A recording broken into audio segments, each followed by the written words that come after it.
Hello अस्सलाम वालेकुम सत श्री अकाल तुसी देख रहे हो पीपीटीवी और मैं हाँ तुहाडे नाल इरफान समोर व्यूअर्स ननकाना साहब असी मौजूद हाँ जन्म अस्थान ते और इत्थे दियां तकरीबात जारी ने और लम्हा ब लम्हा असी तुहानू अपडेट कर रहे हैं इत्थे दे आउण वाले सारे लोकां नाल गलबात कर रहे हैं उन्हां दे व्यूज़ तुहाडे नाल शेयर कर रहे हैं हर एंगल तो हर किस्म के लोगों नाल असी गलबात कर रहे हैं। इस टाइम मेरे नाल एक मोहतरमा मौजूद ने कल ये पूरा कपल सी इन्हां नाल गलबात हुई सी और कल मैं देखा सी और बड़ा मैं इंप्रैस होया सी कि फुली एक रिलीजियस गैटअप सी और अज फिर जिहड़ा है और पूरा मजहबी गैटअप ने तो इन्हां नाल इसे बारे जरा गलबात कर लैंदे हां। भाभी जी सब तो पहला तो सत श्री अकाल।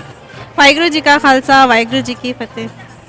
अच्छा भाभी जी असी इत्थे देख रहे हैं गुरुद्वारे च करतारपुर साहब भी जाईदा है ते सिख खवातीन जड़ियां होंदियां ने औरतां अक्सर उन्हां दे सिर ते दुपट्टे नहीं होंदे या वैसे ड्रैसिंग कैजुअल जी होंदी आ तुसी बड़ी फॉर्मल ड्रैसिंग कीती आ ते इत्थे गुरुद्वारे दा कोई खास ड्रैस कोड नहीं है ना अगर इंसान अपनी नॉलेज नाल समझना चाहे पाना चाहे तो इंसान की अपनी नॉलेज होंदी है जे जैसी पूरा कैजुअल करके फिरन दे हैं। अच्छा अच्छा इंसान पहला तो दसो कि तुसी पंजाबी स्पीकिंग हो पश्तो स्पीकिंग हो सिंधी स्पीकिंग हो। असी पंजाबी हाँ। अच्छा तुसी पंजाबी हो।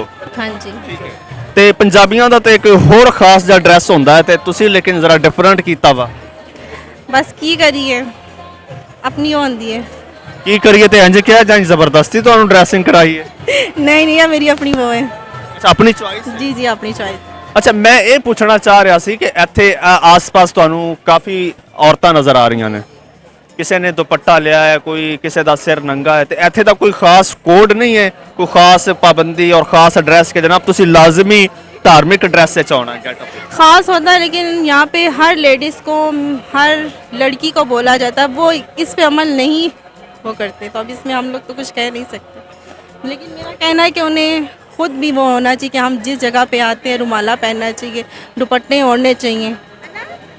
देखो ना मुसलमान मदीने जाते हैं हज करते हैं तो जान तो पहला उन्होंने एक खास ड्रैस कोड होंदा है एहराम पा के जाते हैं उस तो बगैर अंदर नहीं जा सकते उस जगह ते इत्थे ते खुली छूट है खुली आज़ादी है आज़ादी बस की कह सकने ना लोगों ने जेड़े नहीं अगले इंसान अच्छा हुण हो गई है या शुरू तो यही सिलसिला चल रहा है शुरू तो यही है।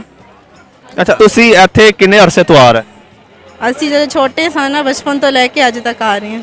अच्छा होर केड़े केड़े मंदिर जांदे गुरुद्वारे केड़े केड़े जांदे ਸਾਰੇ ਗੁਰਦੁਆਰੇ ਜਾਂਦੇ ਆ ਜੀ। अच्छा जी ਜੀ ते करीबी गुरुद्वारा केड़ा वा पेशावर ਚ ਸਾਡਾ ਹੈ ਭਾਈ ਜੋਗਾ ਸਿੰਘ। अच्छा तुसी पेशावर तो आए जी जी पेशावर च भी पंजाबी हैगे जी नहीं होते तो नहीं सारे यही जुबान बोलते हैं पश्तो। पश्तो ते तुसी पंजाबी या पश्तो जी जी पश्तो नहीं पंजाबी पश्तो नहीं आती सन। अच्छा ਤੇ ਉੱਥੇ ਜਿਹੜਾ ਲਾਗੇ ਗੁਰਦੁਆਰਾ ਵਾ ਤੇ ਉੱਥੇ ਡੇਲੀ ਜਾਣ ਹੁੰਦਾ ਜਾਂ ਕਦੇ-ਕਦੇ ਜਾਈਦਾ ਉਹ ਕੀ ਸਿਸਟਮ ਹੁੰਦਾ ਸੰਡੇ ਤੇ ਸੰਡੇ ਜਾਂਦੇ ਕਿਉਂਕਿ ਮੇਰੇ ਹਸਬੰਡ ਨੂੰ ਟਾਈਮ ਨਹੀਂ ਹੁੰਦਾ। ਅੱਛਾ ਤੇ ਵੈਸੇ ਆਮ ਜਿਹੜੀ ਰੂਟੀਨ ਦੀ ਪ੍ਰੇਅਰਸ ਹੁੰਦੀਆਂ ਨੇ ਉਹ ਕੀ ਹੁੰਦੀਆਂ ਨੇ ਔਰ ਕਿੱਥੇ ਹੁੰਦੀਆਂ ਨੇ ਘਰ 'ਚ ਹੁੰਦੀਆਂ ਨੇ ਗੁਰਦੁਆਰੇ 'ਚ ਹੁੰਦੀਆਂ ਨੇ ਜਾਂ ਉਹ ਹਫਤੇ 'ਚ ਇੱਕ ਵਾਰ ਹੁੰਦੀਆਂ ਨੇ ਪ੍ਰੇਅਰਸ ਡੇਲੀ ਹੁੰਦੀਆਂ ਨੇ ਉੱਥੇ ਤਾਂ ਲੇਕਿਨ ਜਿਵੇਂ ਆਪਣੇ ਨਾਲ ਅਸੀਂ ਆਪਣੇ ਇੱਥੇ ਰਹਿ ਕੇ ਕਰਨੇ ਆ। ਅੱਛਾ ਅੱਛਾ ਆਪਣੀ ਉੱਥੇ ਹੀ ਘਰ 'ਚ ਰਹਿ ਕਰਦੇ ਹੋ। अच्छा खवातीन गुरुद्वारे च प्रेयर्स वगैरह नहीं करदियां नहीं उत्थे नहीं मतलब वैसे जिस तरह हुण मुसलमान ने मस्जिद च जाके नमाज पढ़ते हैं लेकिन औरतां मस्जिद च नहीं जांदियां घर च नमाज पढ़दियां हमारे वहाँ लाउड है वहाँ पे आती हैं लेडीज आती हैं वो भी वो करती हैं। अच्छा उत्थे आउंदियां जी जी होंदियां गुरुद्वारे जी जी लेडीज जेंट्स बच्चे बूढ़े सब होंदे ने। ते संडे वाले दिन कोई खास प्रेयर हुंदी है खास दिन हुंदा वा या वैसे आम ही रूटीन होंदी है। अच्छा मुसलमाना इस जुम्मे का दिन बड़ा स्पैशल समझा जाता वा ते तुहाडे रिलीजन च भी कोई है खास दिन सारे रिलीजन हर दिन साड़ा स्पैशल होंदा है। अच्छा अच्छा ठीक है तुसी इत्थे गुरुद्वारे आए अज दियां तकरीबात ते आम दिनां दियां तकरीबात इन्हां च की डिफरेंस है या सेम ही ने नहीं अज दा जेड़ा दिन होंदा खास होंदा आम रूटीन च ते इन्नी रश भी नहीं होंदी लोग भी नहीं होंदे संगत भी नहीं होंदी है। अच्छा लोग और रश नहीं हुंदा ਇਹ ਤੇ ਚਲੋ ਇੱਕ ਖਾਸ ਇਵੈਂਟ ਹੈ ਤੇ ਰਸ਼ ਬਹੁਤ ਲੱਗਾ ਵਾ ਵੈਸੇ ਮੈਂ ਗੱਲ ਕਰ ਰਿਹਾ ਪ੍ਰੇਅਰਸ ਦੀ ਜਿਹੜੀਆਂ ਇਬਾਦਤ ਹੁੰਦੀਆਂ ਨੇ ਸੇਮ ਹੁੰਦੀਆਂ ਨੇ ਜਾਂ ਡਿਫਰੈਂਟ ਹੁੰਦੀਆਂ ਡਿਫਰੈਂਟ ਹੁੰਦੀਆਂ ਨੇ। ਅੱਛਾ ਤੇ ਇਹ ਐਕਸਟਰਾ ਨੇ ਜਾਂ ਵੈਸੇ ਆਮ ਦਿਨਾਂ 'ਚ ਜ਼ਿਆਦਾ ਹੁੰਦੀਆਂ ਨੇ ਇਹ ਐਕਸਟਰਾ ਆਮ ਦਿਨਾਂ 'ਚ ਨਾਰਮਲ ਹੁੰਦਾ। ਹਾਂ ਵਿਊਅਰਸ ਮੇਰੇ ਨਾਲ ਇੱਕ ਖਾਤੂਨ ਮੌਜੂਦ ਸੀ ਇਹਨਾਂ ਨਾਲ ਗੱਲਬਾਤ ਕੀਤੀ ਡਰੈਸ ਕੋਡ ਦੇ ਹਵਾਲੇ ਨਾਲ ਗੱਲਬਾਤ ਕੀਤੀ ਕਿਉਂਕਿ ਅਸੀਂ ਕਾਫੀ ਦਿਨਾਂ ਤੋਂ ਇੱਥੇ ਆ ਰਹੇ ਹਾਂ ਔਰ ਸਾਰਾ এনवायरमेंट ਦੇਖ ਰਹੇ ਹਾਂ ਆਬਜ਼ਰਵ ਕਰ ਰਹੇ ਹਾਂ ਤੇ ਇਹਨਾਂ ਦਾ ਕੋਈ ਇੱਕ ਖਾਸ ਡਰੈਸ ਕੋਡ ਨਹੀਂ ਸੀ ਕੁਝ ਜਿਹੜਾ ਖਵਾਤੀਨ ਨਜ਼ਰ ਆਉਂਦੀਆਂ ਨੇ ਜਾਂ ਅਕਸਰ ਮਰਦ ਹਜ਼ਰਾਤ ਨਜ਼ਰ ਆਉਂਦੇ ਨੇ ਜਿਨ੍ਹਾਂ ਨੇ ਦਸਤਾਰ ਬੰਨੀ ਹੁੰਦੀ ਆ, ਖਵਾਤੀਨ ਨੇ ਦਸਤਾਰ ਬੰਨੀ ਹੁੰਦੀ ਆ, ਵਰਨਾ ਸਿਰ ਨੰਗੇ ਵੀ ਫਿਰ ਰਹੇ ਹੁੰਦੇ ਨੇ ਲੋਕੀ ਵੀ, ਔਰ ਖਵਾਤੀਨ ਵੀ ਸਿਰ ਨੰਗੇ ਫਿਰ ਰਹੀਆਂ ਹੁੰਦੀਆਂ ਨੇ। ਜ਼ਿਆਦਾ ਤੋਂ ਜ਼ਿਆਦਾ ਸਿਰ ਤੇ ਕਪੜਾ ਬੰਨ ਲੈਂਦੀਆਂ ਨੇ।